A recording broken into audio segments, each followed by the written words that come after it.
4 নম্বর হাদিস শরীফ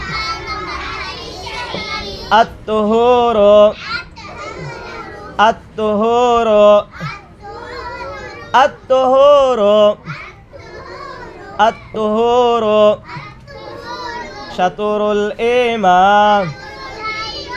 জোরে জোরে পড়ো না কা, জোরে পড়ো। আত-তুহুরু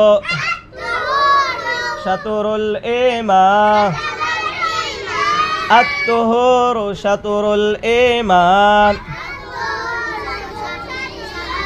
আত-তুহুরু শাতরুল ঈমান। আত-তুহুরু শাতরুল ঈমান। আত-তুহুরু শাতরুল ঈমান। পবিত্রতা ঈমানের অঙ্গ। হাদিস শরীফের অর্থ। পবিত্রতা ঈমানের অঙ্গ। পবিত্রতা ঈমান।